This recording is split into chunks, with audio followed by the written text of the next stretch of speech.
کسی زندیق کو سلام کیا جا سکتا ہے؟ نیز اگر وہ سلام کرے تو جواب دینا کیسا ہے؟ سلام نہیں کیا جا سکتا، کافر کو سلام نہیں کیا جا سکتا۔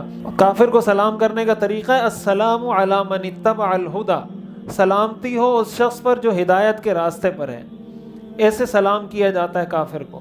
اور اگر کافر سلام کرے تو اس کا جواب صرف اتنا ہے وعلیکم، بس یہ جواب ہے ان کا۔ اگر کافر سلام کرے تو اس کا جواب وعلیکم السلام نہیں ہے، اس کا جواب ہے وعلیکم، جو تم نے مجھے کہا وہ تمہارے لیے ہو۔ مفتی صاحب ایتھلی الکوہل والی پرفیوم نماز کے لیے استعمال کر سکتے ہیں؟ دیکھیں پرفیوم میں جو الکوہل استعمال ہوتا ہے یہ سینتھیٹک الکوہل ہوتا ہے۔ سینتھیٹک الکوہل کا مطلب ہوتا ہے کیمیکل سے بنتا ہے، نیچرل نہیں ہوتا۔ تو دو طرح کی الکوہل یا دو طرح کی شرابیں ایسی ہیں جو حرام بھی ہیں نجس بھی ہیں۔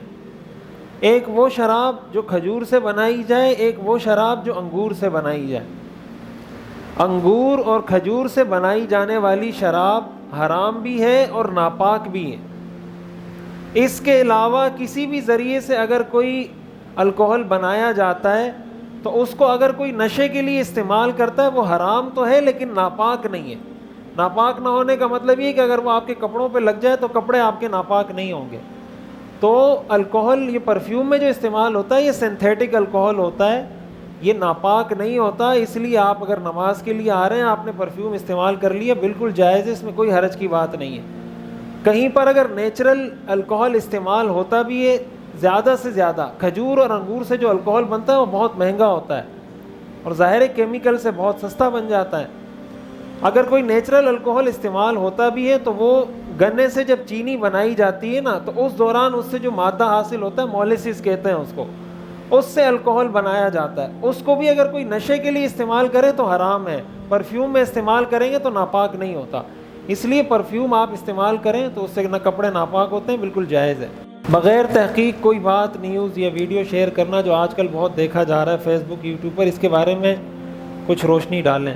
دیکھیں یہ بالکل بھی جائز نہیں ہے۔ ہمارے ہاں یہ بڑا ایک مسئلہ ہے کہ جو چیز کوئی شیئر کر دیتا ہے تو بس لوگ آگے شیئر کرنا شروع کر دیتے ہیں۔ کبھی کوئی کسی چیز کو حدیث لکھ کے شیئر کر دیتا ہے اور اوپر لکھ دیتا ہے کہ شیطان آپ کو شیئر کرنے سے روکے گا، اور کوئی آپ کو کہے گا کہ آپ کو اگر حضور سے محبت ہے تو 100 دفعہ اس کو شیئر کریں، اور آپ کو حضور سے عشق ہے تو 100 دفعہ اس کو لائک کریں یا 100 دفعہ اس پہ کمنٹ کریں۔ یہ حضور کی عشق کے یہ تقاضے بھی نہیں ہے، یہ معیار بھی نہیں ہے کہ جو 100 دفعہ پوسٹ شیئر کرے گا وہ عاشق رسول ہے اور جو 99 دفعہ کرے گا وہ عاشق رسول نہیں ہے۔ قرآن حدیث نے ہمیں یہ معیار نہیں دیا کہ آپ اس پوسٹ کو 100 دفعہ شیئر کریں اس کا مطلب آپ حضور سے محبت کرتے ہیں۔ لوگ پریشان ہو جاتے ہیں کہ مفتی صاحب ہم کیسے، کسی نے 1000 دفعہ لکھا ہوا ہے، کسی نے 1,00,000 دفعہ لکھا ہوا ہے، اب میں کیسے 1,00,000 دفعہ شیئر کروں اس کو؟ نہیں تو پھر میں عاشق رسول نہیں ہوں۔ عاشق رسول وہ ہے جو حضور کی سنت پہ عمل کرتا ہے، چاہے ایک پوسٹ بھی شیئر نہ کرے، اور جو روزانہ لاکھوں پوسٹیں بھی شیئر کرے حضور کی سنت پہ عمل نہیں کرتا وہ عاشق رسول نہیں ہے۔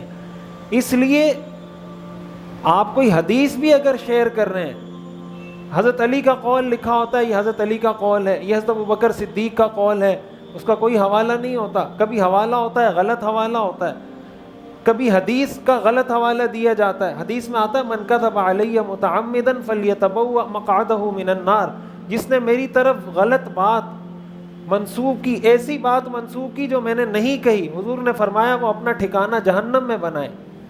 تو آپ اگر اس کو شیئر کر رہے ہیں آپ کو ثواب نہیں ملے گا، گناہ ملے گا۔ پہلے پوچھیں کسی سے یہ حدیث ہے، یہ صحیح ہے، یہ حضرت علی کا قول ہے، یہ حضرت ابوبکر کا قول ہے، کوئی آپ کو بتا دے مستند عالم کے ہاں ہے تو پھر شیئر کریں اس کو۔ قرآن کریم میں آتا ہے ان جاءکم فاسق بنبأ فتبینوا، اگر کوئی فاسق آدمی تمہیں کوئی خبر لا کر دے پہلے اس کی تحقیق کرو۔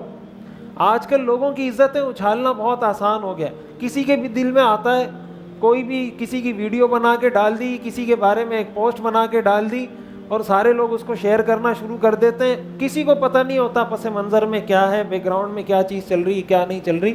یہ شریعت کا مزاج بھی نہیں ہے اور ایسا کرنا جائز بھی نہیں۔ ناخن کاٹنے کے بعد اس کو کہاں پھینکنا چاہیے؟ کسی بھی جگہ، کہیں کنارے پر، کہیں سائڈ پہ پھینک دیں کہ آپ، لیکن واش روم میں نہیں بہانا چاہیے، لیٹرین میں نہیں ڈالنا چاہیے ناخن وغیرہ۔ باقی کہیں بھی آپ اس کو پھینک سکتے ہیں، کسی بھی جگہ اس کو ڈال دیں، زمین میں دفنا دیں، وہ نہیں دفنا سکتے کسی جگہ سائڈ پہ، کہیں گھر کے باہر، کہیں سڑک پہ پھینک دیں۔ ذکر و اذکار دائیں ہاتھ سے کرنا جائز ہے یا بائیں ہاتھ سے بھی کر سکتے ہیں؟ دونوں ہاتھوں سے کر سکتے ہیں، دائیں ہاتھ سے بھی کر سکتے ہیں۔ آپ جب دعا کرتے ہیں تو دونوں ہاتھ اٹھاتے ہیں نا، یا ایک ہاتھ اٹھاتے ہیں؟ دونوں ہاتھ اٹھاتے ہیں دعا کے لیے، قرآن بھی دونوں ہاتھوں سے پکڑتے ہیں، ذکر بھی کر سکتے ہیں۔ ایک ماں کو اپنے بیٹے اور بہو کے معاملات میں کتنی دخل اندازی دینی چاہیے؟ اتنی دخل اندازی دینی چاہیے، یا اتنی دخل اندازی دینی چاہیے دے سکتے ہیں جس سے اس کے بنیادی جائز حقوق متاثر نہ ہوں۔ اگر کوئی ماں اپنے بیٹے کو یہ کہتی ہے کہ تم نے اپنی بیوی سے ہنس کے بات نہیں کرنی، یا اپنی بیوی کو خرچہ نہیں دینا، یا اپنی بیوی کو جناب اس کی ماں کے گھر نہیں لے کے جانا، یا اپنی بیوی کے ساتھ بیٹھنا نہیں، یا اپنی بیوی کے ساتھ کھانا نہیں کھانا، ان ساری چیزوں کا حق کسی ساس کو نہیں ہے۔ ہمارے ہاں یہ جو ساس، یہ حیرت کی بات یہ ہے کہ یہ ساس جب تک خود بہو ہوتی ہے تو ساس کو گالیاں دیتی رہتی ہے، جب تک یہ ساس خود بہو تھی اپنی ساس کو کوستی رہے گی، اور جب خود ساس بن جائے تو پھر خود فرعون بن جاتی ہے۔ اور وہ کیا ہوتا ہے، لاجک کیا ہوتی ہے کہ یہ سب ہم نے برداشت کیا، ان کو بھی برداشت کرنا ہوگا۔ ہم نے یہ سب برداشت کیا ہے تو ان کو بھی برداشت۔ بھائی تم پہ ظلم تمہاری ساس نے کیا ہے، تمہاری بہو نے نہیں کیا ہے۔ اتنی ہمت ہے تو بدلہ اس سے لو نا، اس سے کیوں لے رہے ہو؟ یہ تو اس کا مطلب تو یہ کہ تھپڑ آپ کو ایک بندہ مارے اور آپ بدلہ اس کا کسی اور بندے سے لیں، کہ چونکہ مجھے بھی تھپڑ پڑا ہے اس لیے بھی میں بھی کسی کو ماروں گا۔ بھائی جس نے تھپڑ مارا اس کو مارو نا۔ تو غصہ انسان کا ہمیشہ جا کے کسی کمزور پہ نکلتا ہے، تو بہو چونکہ کمزور ہے کہتے ہیں ہم پہ ظلم ہوا ہے تو ہم بھی کریں گے۔ تو یہ تو کوئی لاجک نہیں ہے، اور نہ اللہ کے سامنے آپ اس سے کوئی عہدہ برا ہو سکتے ہیں۔ اور ساس سسر تو اپنے آپ کو ایسا سمجھتے ہیں کہ بھائی بس ہم تو جیسے ان کے خدا ہیں، اور جو ہم کہیں گے، جو ہماری زبان سے نکل گیا وہ قرآن کا آخری حرف ہے، اور اس کے علاوہ اگر کچھ ہوا تو پھر اس کو رہنے کا حق نہیں ہے۔ ایسی دخل اندازی کا شریعت میں کوئی تصور ہی نہیں ہے، اور نہ ایسی دخل اندازی جائز ہے۔ تو بہت سی عورتیں ایسی ہوتی ہیں جن کا زور اس چیز پہ بڑا ہوتا ہے کہ بھئی ذکر اذکار بہت کریں گی، تلاوت بہت کریں گی، لیکن بہو سے بات نہیں کریں گی، بہو کو اس کا جائز حق نہیں دیں گی، اور اپنے بیٹے کے ساتھ ظلم کریں گی۔ تو پہلا حق وہ ہے، آپ کے ساتھ کسی نے ظلم کیا ہے، آپ میں تپڑ ہے تو اس سے بدلہ لو، تپڑ نہیں ہے تو کسی غریب یا کسی کمزور سے بدلہ نہیں لو، اس نے آپ کے ساتھ کوئی ظلم نہیں کیا، اور آپ اس کے ساتھ احسان کرو گے اللہ آپ کے ساتھ احسان کرے گا۔ اور ساس کا درجہ تو ماں کا ہوتا ہے، اگر وہ خود کو ماں ظاہر نہ کرے بلکہ اپنے آپ کو سوکن ظاہر کرے تو پھر بہو اس کی کیسی عزت کرے گی؟ ہمارے معاشرے میں دونوں طرف سے زیادتیاں ہوتی ہیں، ساس بھی بہو کے ساتھ زیادتی کرتی ہے، بہو بھی کرتی ہے، کیس ٹو کیس ویری کرتا ہے کہ کہیں پہ ساس ظالم ہوتی ہے، کہیں پہ بہو ظالم ہوتی ہے۔ اعتدال کے ساتھ، منصف مزاجی کے ساتھ زندگی گزارنی چاہیے۔